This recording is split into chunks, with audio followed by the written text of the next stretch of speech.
The 1960s gave us a soundtrack that still plays today. But the path from recording studio to your memory wasn't what you think. Some of the decade's most recognizable songs were afterthoughts, mistakes, even outright failures. In the early 1960s, the single was currency, and every record had a side that mattered, and one that didn't. The A-side got the push, the B-side got ignored. Sometimes the label didn't even print its name. When they did, it appeared in smaller type. The hierarchy was rigid. A record could have two strong songs, but pushing both was considered wasteful. Teenagers didn't see it that way. They played both sides, wearing out the grooves they liked instead of the ones they were told to. The rules were just as rigid when it came to content. Radio stations in the early 60s operated under unwritten codes about what could be said, what could be suggested, what could be felt out loud. A song mentioning God outside of a hymn could be considered blasphemous. Lyrics about relationships that stepped outside marriage drew boycotts. Anything that sounded like it might encourage protest or unrest got pulled. These weren't government censors. They were local program directors, advertisers, nervous station managers. They had the power to make a record disappear before anyone heard it.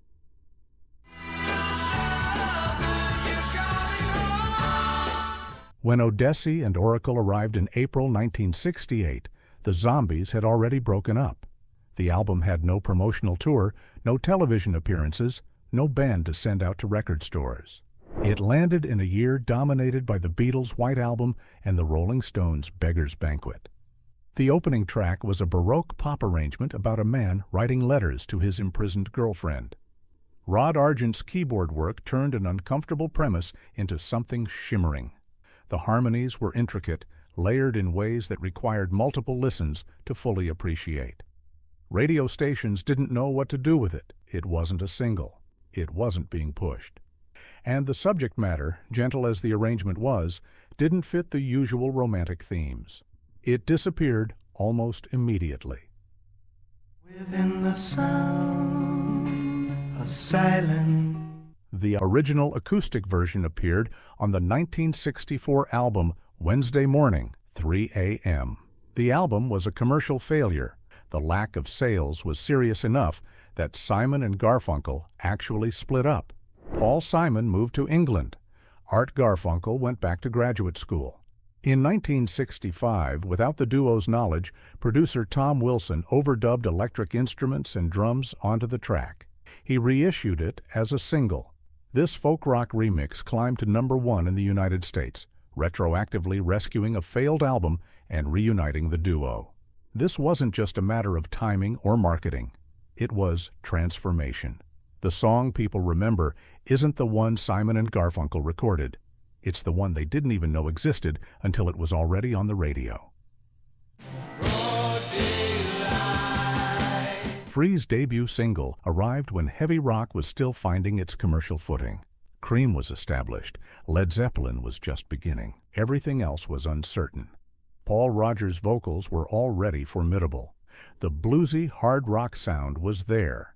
But without a breakthrough hit to build momentum, the single went nowhere. By the time Free scored worldwide success with All Right Now in 1970, Broad Daylight had been completely forgotten, even by fans who would later claim to have been there from the beginning. And it might begin to teach you. Spanky and Our Gang had built a reputation on tight harmonies, a sound sometimes compared to the Mamas and the Papas. But Give a Damn was different. It addressed racial issues directly, with an edge that surprised radio programmers. Many stations refused to play it. The title alone was considered too controversial. The content advocating for civil rights in plain language made advertisers nervous. Despite strong arrangement and vocal performance, the song's boldness cost it the airtime it needed. It charted briefly, then vanished. This single was recorded just before the Moody Blues transformed from an R&B band into the orchestral prog rock group behind Days of Future Past. Denny Lane was still in the band. Justin Hayward and John Lodge hadn't joined yet. The song was a bridge between two identities. Released during this transitional period with minimal promotion, it failed to chart.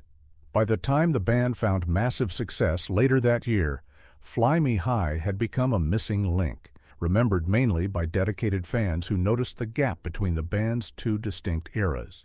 These weren't the songs that changed everything. Not yet.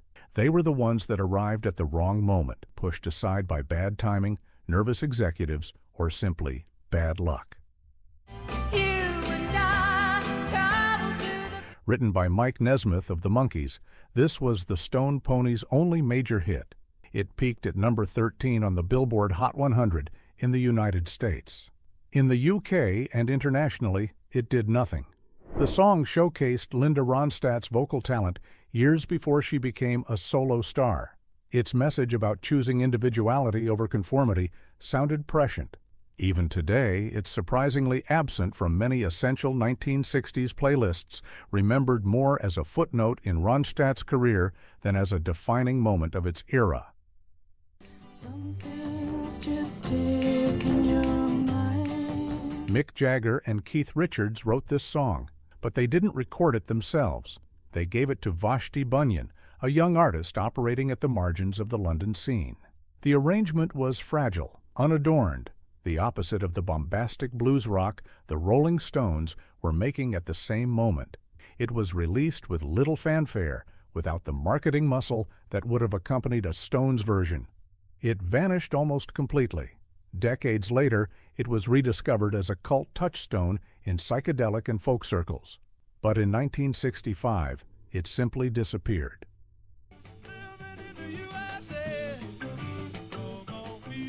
This track is often cited as the band's first minor hit, but minor is doing significant work in that sentence. It achieved only modest chart placement and was quickly eclipsed by the massive commercial success that arrived in the 1970s with The Joker and Fly Like an Eagle. In 1968, Miller's blend of psychedelia, blues, and pop was still finding its audience. Early singles like this were lost in the cultural shuffle as the band honed its sound and built toward its commercial peak years later. This Beach Boys track wasn't released under the band's name. It was credited to Love and Wilson as a duo, a confusing marketing decision that almost certainly damaged its commercial prospects. It was associated with Smiley Smile, the album that alienated fans expecting another Pet Sounds. The single was largely ignored, despite its adventurous, stripped-down sound. The release strategy made it hard to find, hard to understand, and easy to forget.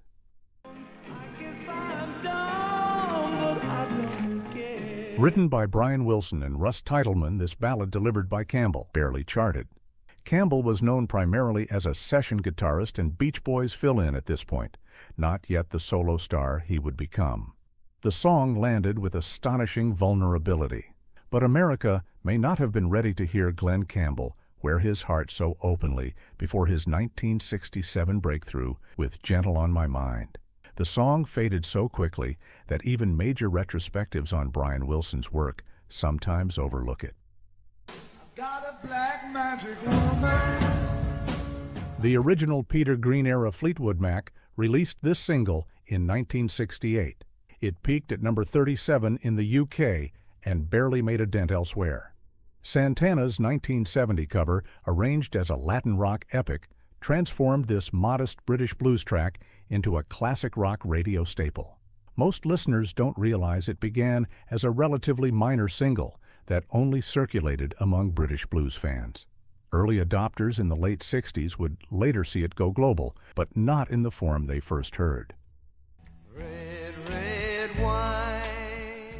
Neil Diamond's original version stayed on the charts for just 3 weeks, peaking at number 62 in the United States.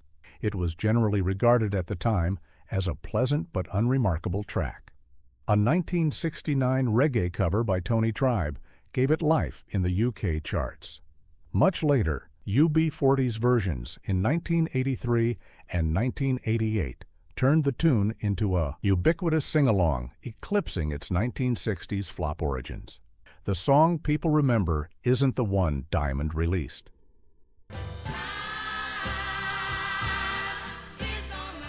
Before the Rolling Stones made this a hit, it was recorded by jazz trombonist Kai Winding in 1963 as a moody, largely instrumental track that made no chart impact. Irma Thomas's fully fleshed-out 1964 vocal version was relegated to a B-side and only reached number 52 in the United States. Her powerful performance effectively laid out the blueprint that the Stones then turned into a number 6 hit, but her own single never became as ubiquitous as its influence deserved.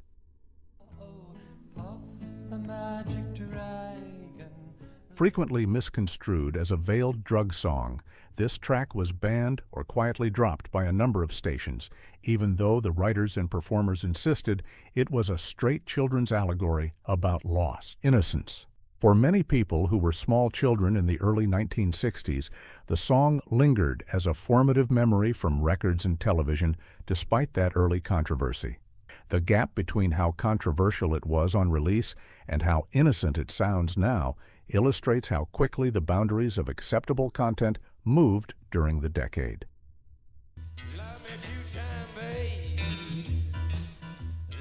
The Doors had already attracted controversy for refusing to censor Light My Fire on television. Love Me 2 Times was banned from some stations due to its explicitly sexual tone. Despite these obstacles, the song eventually became a staple of classic rock playlists.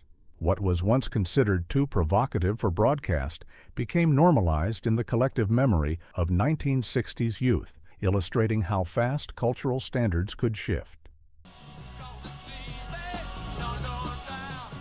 Released just days after the violent clashes at the 1968 Democratic National Convention in Chicago, the record was perceived by some U.S. stations as an incitement to unrest. Several outlets pulled or boycotted the track, which limited its chart performance at the time. It later became an essential late 60s protest-era anthem, remembered vividly by politically aware teenagers. But, in the moment, it was considered too dangerous for airplay. Early on, some U.S. and U.K. radio stations refused to play this track because the title's mention of God was considered blasphemous for pop radio. The A-side, Wouldn't It Be Nice, also met resistance from stations worried that its lyrics encouraged premarital cohabitation. What is now considered one of the core 1960s pop masterpieces was initially blunted by moral concerns that seem almost quaint in retrospect.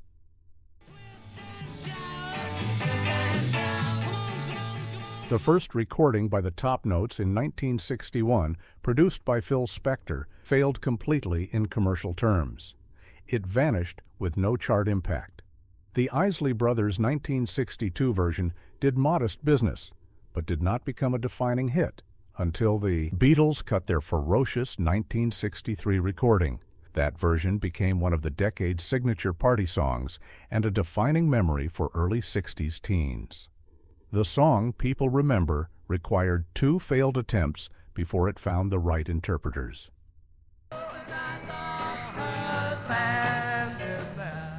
Issued in the U.S. as the B-side of I Want to Hold Your Hand, Capitol Records pushed the A-side, assuming only one song per single really mattered. Beatlemania made fans play everything. Many American teenagers wore out I Saw Her Standing There as much as the A-side, helping establish the Beatles as an album and deep-cut band rather than just a singles act. The rigid hierarchy between A-sides and B-sides began to collapse under the weight of audience demand.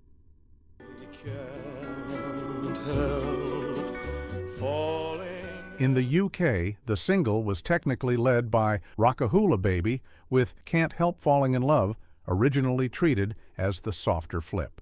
Chart compilers first logged the rockier side as the seller. Over a few weeks, the ballad overtook it on the charts, ultimately peaking higher and becoming one of Elvis's most enduring signature songs and a staple of 1960s slow dances. Cut as a quick B-side to a vocal surf tune called Surfer Joe, the manic drum break and the jokey intro were never meant to define the band. DJs and kids loved the instrumental so much that it shot to number 2 on the Billboard Hot 100 and recharted in both 1966 and 1970, outliving the supposedly more commercial A-side. The song that was considered disposable filler became the only thing anyone remembered. Originally the B-side of Hung on You, producer Phil Specter considered the A-side the real single. He essentially left the choice and arrangement of Unchained Melody to the duo, not treating it as a priority. U.S. DJs flipped the single because listeners responded so strongly. Unchained Melody quickly obliterated Hung on You on radio, eventually becoming the version the entire world associates with the song. What Specter dismissed as an afterthought became one of the most enduring ballads of the decade. Kind of a Drag hit number 1 in early 1967, briefly making the Buckinghams one of the biggest bands in America. After knocking I'm a Believer by the Monkees out of the number 1 spot, it stayed there for 2 weeks and spent 12 weeks on the charts overall. But the success didn't last. Within a few years, the group had dissolved, and the song faded from national memory almost as quickly as it arrived. Today, the Buckinghams are mostly forgotten outside of Chicago, where oldie stations still play their music occasionally. Carolina in my mind.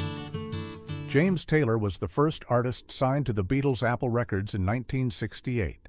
Carolina in My Mind was one of his earliest recordings for the label, while his self-titled 1970 album and the subsequent hit, Fire and Rain, made him a household name. This earlier version, released as a single in 1969, barely charted and is often overlooked in modern oldies rotation. It's a beautifully crafted song about homesickness that anyone can empathize with, but it arrived before audiences were ready to hear James Taylor as a star.